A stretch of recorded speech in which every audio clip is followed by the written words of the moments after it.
परम शांति। जो इंसान कल में जीता है वो अपना कल नहीं बना सकता। मेरे दादाजी बोलते हैं बीती सो बिंदी, यानी जो बीत गया उसका शोक नहीं मनाना, आगे के लिए पुरुषार्थ करना है।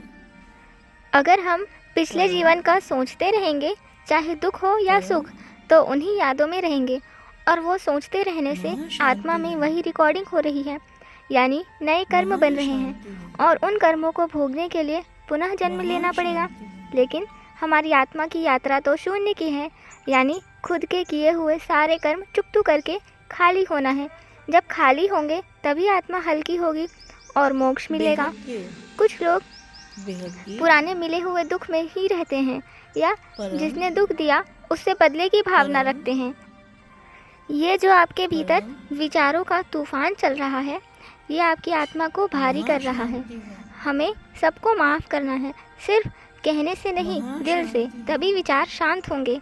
उसने मुझे दुख दिया, मैं उसे कभी माफ़ नहीं करूँगा या बदला लूँगा या उसका बुरा हो, भगवान उसको सज़ा दे। ये जितने भी नकारात्मक विचार आपके भीतर चल रहे हैं, ये आपको ही भारी कर रहे हैं। सबसे पहले तो कर्म समझिए। आपके कर्म ही आपके सामने आएंगे। आपके कर्मों के अलावा आपको कोई 1% भी दुख नहीं दे सकता। आप बोलेंगे मैंने तो उसका कुछ नहीं बिगाड़ा, वो आपके पिछले किसी जीवन का कर्म बंधन होगा जो आपके सामने आया। तो आप खुश होइए कि मेरी आत्मा में संचित ये कर्म चुकता हो गया, तो मेरी आत्मा हल्की हो गई।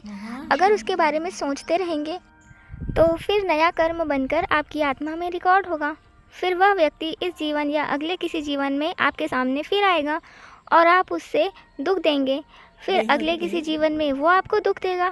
तो ये कर्मों की यात्रा ऐसे ही चलती रहेगी। मोक्ष नहीं मिलेगा आपको। और सिर्फ दुख नहीं, खुशी और प्रेम भी भूलकर आगे बढ़ना है।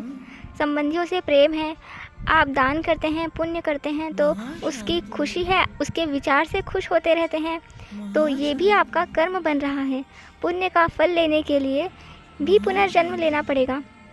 किसी से आपको प्रेम है तो उससे प्रेम का बंधन है, प्रेम देने वापस आना पड़ेगा। ये सब जंजीरें हैं। पाप लोहे की है और पुण्य सोने की, दोनों बांधती ही है। इसलिए बीती सो बिंदी। दुख हो या सुख, समभाव में, संयम में रहना है और सारे कर्म परम पिता परमात्मा को अर्पण करते जाओ, तो हल्के रहोगे और मोक्ष मिलेगा। इसके लिए श्री कृष्णा ने गीता में कहा है, तू देह और देह के सर्व संबंधों को भूलकर मेरी शरण में आ, तो मैं तुझे उच्च से उच्च पद दूंगा, परम धाम, यानी जिस धाम में परमात्मा रहते हैं। भूलने को कहा है, छोड़ने को नहीं कहा। गृहस्थ में रहते हुए सारे कर्म अपने दायित्व पूरे करने हैं, लेकिन किसी से मोह नहीं रखना।